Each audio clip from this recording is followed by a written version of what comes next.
Oi gente, começando aqui mais um vídeo no canal. Hoje vai ser um vídeo só de faxina, faxina pesada mesmo. Eu estava aqui já querendo lavar essa cozinha, lavar o quintal. Então eu aproveitei aqui, né, esse sábado que eu fiquei em casa para fazer essa mega faxina aí, o máximo que eu consegui, gente. Fiquei o dia todo para fazer a faxina, né? E aí, enquanto eu vou gravando para vocês essa faxina, eu resolvi aqui contar um pouquinho da minha história com essa casa, né? Como que foi. Então pega a pipoca, senta aí, assiste o vídeo que tem bastante história para contar por aqui, gente. Eu nasci praticamente nessa casa mesmo. Só que ela não era assim, né? Não era esse sobrado, não. Ela era uma casinha bem simples, casinha de Coab, né? E eu tenho, gente, mais 3 irmãos, né? Eu sou a mais nova de 3 homens e única mulher.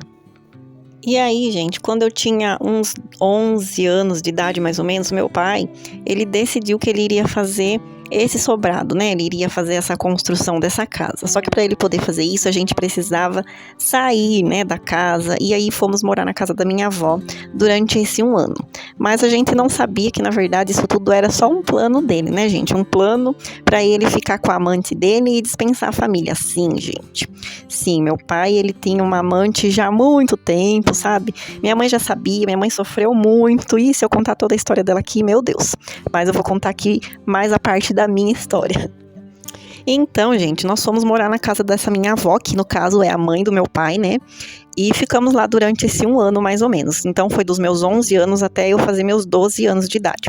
Só que eu me lembro, né, que eu era dessa idade, mais ou menos, aí, né, de 11 anos, e a vizinha daqui, ela ligou pra minha avó, sabe? E eu atendi o telefone. Daí, essa vizinha perguntou, a sua mãe tá aí? Eu falei, não. E a sua avó tá? Eu falei, sim, minha avó tá. Aí, essa vizinha falou pra minha avó, né, para ela vir, que ela ia pegar o meu pai no flagra com a amante aqui, né, nessa casa, que estava ainda em construção, gente.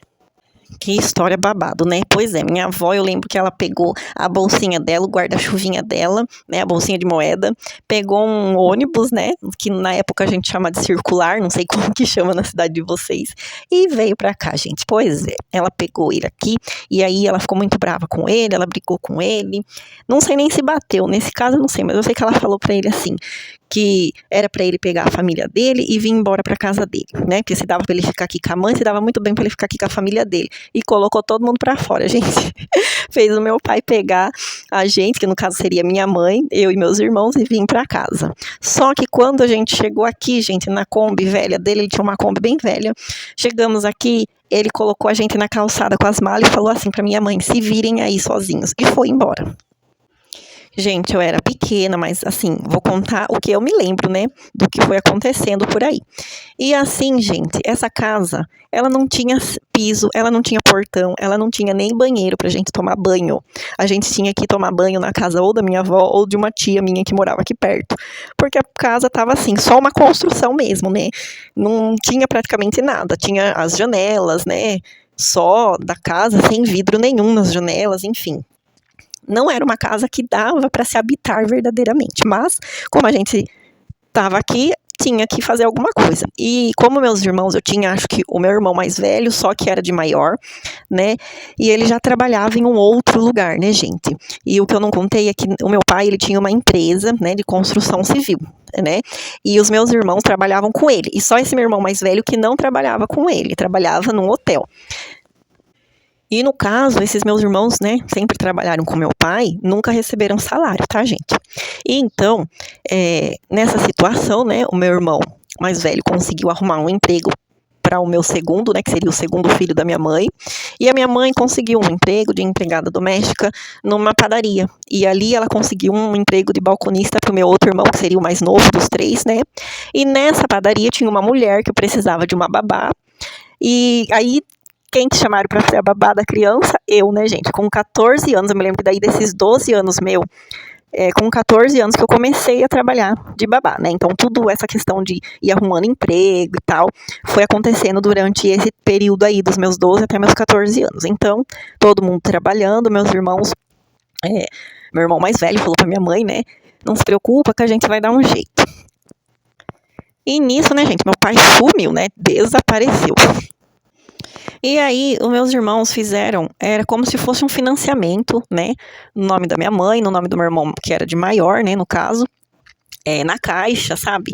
Era um financiamento assim, você pagava o valor mensalmente, né, daquele financiamento e escolhia uma construtora, não, uma casa de construção, né, da cidade para pegar material de construção para ir construindo. Como meus irmãos, eles eram pedreiros, trabalhavam com meu pai, eles já sabiam, né, fazer algumas coisas. E eles também chamaram alguns dos funcionários que meu pai tinha para estar ajudando em algumas coisas que, né, que eles precisavam de ajuda. Mas assim, eles foram construindo e colocando, fazendo tudo. Fizeram os 2 banheiros da parte de cima, colocaram piso, enfim, tudo que vocês vê hoje nessa casa foram meus irmãos, né, que fizeram com muito trabalho, com muita dificuldade. Esse pedaço aqui, né, que vocês estão vendo, aí já é uma outra parte, né, não tinha esse pedaço, era só um terreno mesmo aqui no fundo, uma arinha, né, que tinha, não era desse jeito. Essa parte foi construída depois que eu já tinha até saído de casa, me casado, mas enfim, vamos continuar a história aqui. Daí depois eu conto a história dessa construção aqui, onde vocês estão vendo eu lavando. E aí, gente, enfim, eu sei que de repente meu pai apareceu e ele apareceu achando que ele era o dono de tudo, né? Achando que ele mandava em tudo, achando que ele podia dar pitaco em tudo. E não foi bem assim que aconteceu, né? Ele percebeu que ele foi embora, abandonou a família, deixou a gente quase passando fome. E ele viu que a gente estava conseguindo se virar e não gostou disso, né? E ele viu que ele não tinha mais ali aquele espaço que geralmente ele costumava ter de comandar e mandar em tudo, né? E assim ele desapareceu por mais 5 anos. Ele só foi aparecer, gente, quando a minha avó, né, que é a mãe dele, faleceu, né? Ela faleceu e aí ele apareceu de novo no velório dela, que eu não me lembro nem como foi que conseguimos o contato dele para avisar, né, que a mãe dele tinha morrido.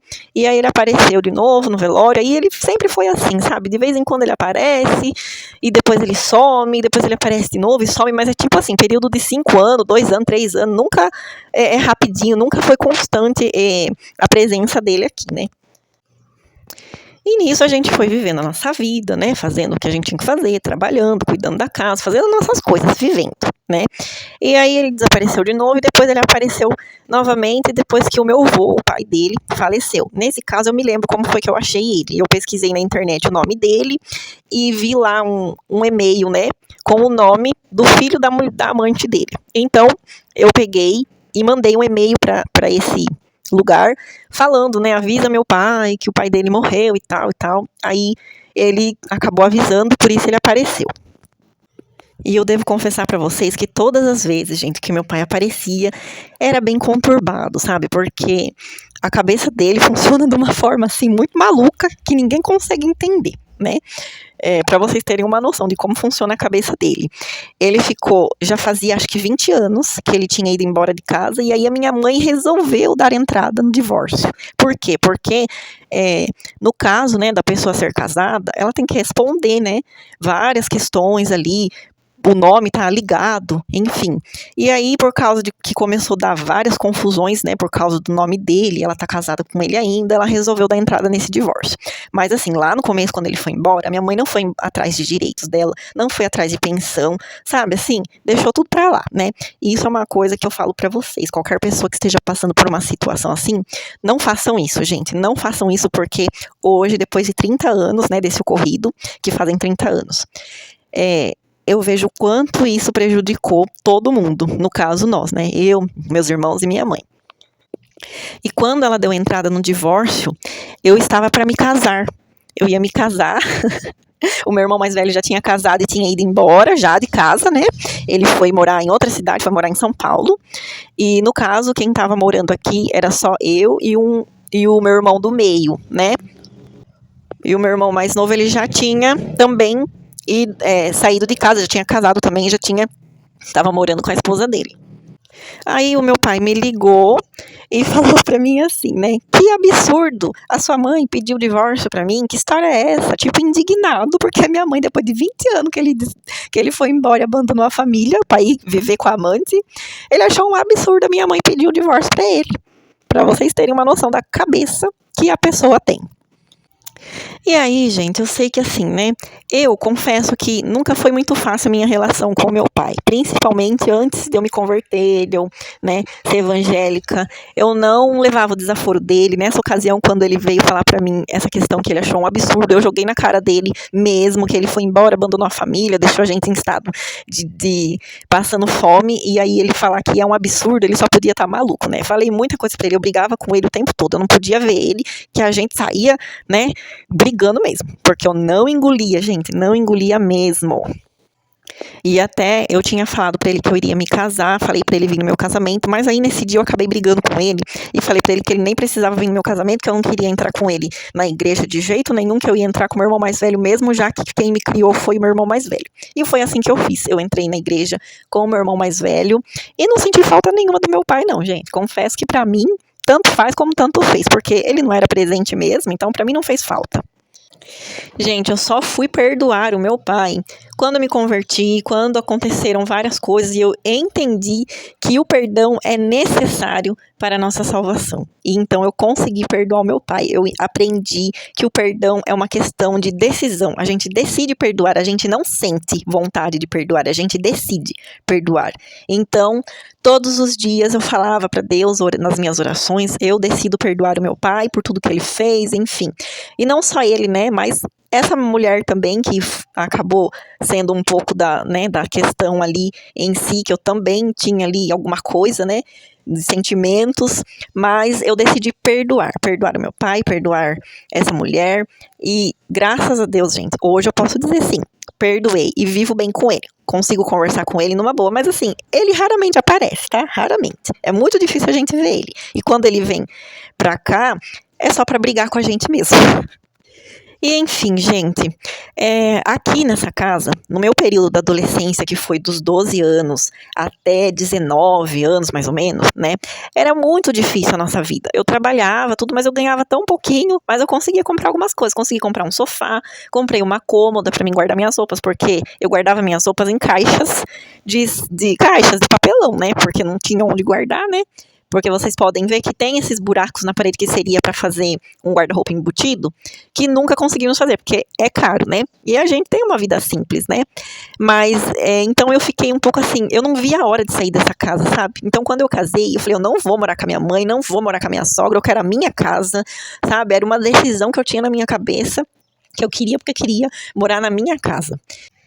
Então eu casei e fui morar de aluguel, né, gente? Aí começou ali, né, a minha família, eu, meu esposo, aí tive meu primeiro filho nessa primeira casinha, engravidei do segundo, e aí precisamos mudar de casa, fomos para uma outra casa de aluguel também, e depois dessa outra, nesse período, né, que eu tava morando de aluguel nessa segunda casa, eu engravidei do Nicolas, que é o meu terceiro filho, né, e teve a oportunidade da gente conseguir a nossa casa própria. Então, com a graça de Deus, a bênção de Deus na nossa vida, a gente conseguiu comprar a nossa casa própria, aliás, financiar, né? Que foi pela Minha Casa Minha Vida, e aqui tem vídeo já falando, né, mostrando essa nossa casa, e assim foi. E só que quando eu estava grávida, né, eu achei que eu ia sair dessa casa e ir para minha própria já. Só que não foi assim que aconteceu. A dona da casa pediu a casa, a gente teve que sair, né, dessa casa de aluguel e alugar uma outra, porque ia levar mais ou menos um ano e meio para nossa casa ficar pronta, porque ainda tinha que ser construído, tinha todo um processo, enfim. E assim foi. Um mês antes do Nicolas nascer, né, eu conseguimos mudar para essa casa de aluguel e ficamos lá esse período enquanto a nossa casa estava sendo construída. E quando a nossa casa ficou pronta, fomos para essa nossa casa, né, gente? E ali eu comecei a gravar os vídeos no canal, gente. Foi ali que eu comecei a gravar, sabe? Vlogs aqui. Passei por um período difícil na minha vida, enfim, mas hoje a história é só sobre as casas mesmo, né? E aconteceu que, nesse tempo, o meu irmão mais novo, que no caso ele já tinha saído daqui, ele voltou a morar aqui com a minha mãe, né? Porque ele pagava aluguel, no caso, mas aí ele acabou vindo morar com a minha mãe aqui. Então ele ficou aqui com a minha mãe, o meu outro irmão, que morava aqui, casou também e saiu. Hoje tem a casa dele. O meu irmão que mora em São Paulo tem a casa dele também. E eu, graças a Deus, tenho minha casa. E o meu irmão ficou aqui com a minha mãe, né? Mas aconteceu desse meu irmão, que é pastor hoje, né, com a minha cunhada, que também é pastora, eles receberam um chamado de Deus para ir mudar de cidade. Eu conto toda essa história também, tem alguns vídeos aí, vou ver se eu consigo deixar todos esses vídeos no card, quem quiser assistir para saber melhor sobre isso. E eles resolveram fazer essa proposta para que eu e meu esposo e meus filhos voltassem para casa, para esta casa que estamos agora. Essa parte, né, que eu falei pra vocês, essa cozinha, essa pia que eu tô lavando a louça, essa área aqui no fundo, quem construiu foi esse meu irmão, né, que é pastor, e essa minha cunhada. Eles que construíram essa parte aqui na casa, tá? Só que eles realmente não tinham essa intenção de ir embora, mas o chamado de Deus foi mais forte. E eles acabaram indo pra Joinville e eu conversei com meu esposo falou que tudo bem, que ele não é apegado a bens materiais, então a gente alugou a nossa casinha, tá? Tem todas as histórias aqui contando pra vocês. A gente alugou nossa casinha e veio morar aqui com a minha mãe. E assim, gente, vocês podem ver que esta casa, ela está em construção há 30 anos praticamente, que foi até mais, né? Porque se meu pai começou a construir isso, mas não terminou, né? Então, vejam bem, deixou a casa aqui só no casco pra gente. Quem colocou portão, quem fez tudo isso, foram meus irmãos, né, gente? Foram meus irmãos, com o trabalho deles, com o suor deles. Eu vou dizer que foram eles, por quê? Porque o meu salário, gente, sempre foi muito pouco. Então, eu não conseguia ajudar financeiramente, né? Em nada e nem fisicamente também. Mas hoje eu estou aqui agora, cuidando da minha mãe, né, para ela não ficar sozinha. E estamos aqui nessa casa, ainda em construção, com vários reparos que precisam ser feitos, sim, muita coisa precisa ser arrumada aqui. Mas assim, gente, eu voltei pra cá e confesso que eu fiquei um pouquinho com meu coração pensando, né, ai, será que eu vou começar a sentir, né, aquelas coisas, vai ser um gatilho pra me lembrar de todo o meu passado? Mas não, gente, graças a Deus eu estou em paz, sabe? Graças a Deus eu sei que o perdão que eu liberei pro meu pai, pra essa mulher, já está tudo numa boa, mas uma coisa infelizmente não está tão boa assim. Que lembra quando eu falei lá que a minha mãe não foi atrás dos direitos dela, enfim, né, gente? Se minha mãe tivesse feito isso lá atrás naquela época, a questão dessa casa já estaria resolvida, né? Teria sido dividido, a parte dela para ela, a parte dele para ele, né? Meus irmãos, tudo que foi investido aqui nessa casa, enfim, né, gente? Mas não é bem assim, porque a gente sabe que a justiça é a justiça, né, dos homens. A de Deus é diferente, a dos homens que é 50% de cada um, né? Então, mesmo depois de tudo que ele fez, ele tem direito a 50% desta casa. E é claro, né, gente? É claro que ele não quer deixar isso quieto. Mas eu não posso falar muita coisa a respeito disso, mas vocês já devem imaginar, né? A dor de cabeça que ele está dando pra gente. Mas enfim, eu entrego nas mãos de Deus e sei que Deus é o nosso advogado, é um Deus justo e tudo que precisa ser feito já está sendo feito. É que eu quis contar essa história mesmo pra vocês, né? Eu já fazia muito tempo que eu queria contar essa minha história. E eu achei que esse era o momento oportuno para estar contando. Eu nunca imaginei, na verdade, nunca passou pela minha cabeça que eu voltaria a morar aqui nesta casa, né, gente? Mas os nossos planos não são, né, como os planos de Deus para nossa vida. Se nós voltamos para cá, que Deus tem um propósito com isso, e o período que eu precisar ficar aqui, ficaremos. Não sei o que vai acontecer daqui para frente, mas enfim, enquanto isso, nós vamos cuidando da casa, cuidando daquilo que o Senhor colocou nas nossas mãos, com amor, com carinho, cuidando da minha família. Comentem aqui bastante o que vocês acharam, fala comigo, conversa comigo aqui nos comentários. E eu vou ficando por aqui. Que Deus abençoe sua casa, sua família e até o próximo vídeo. Tchau!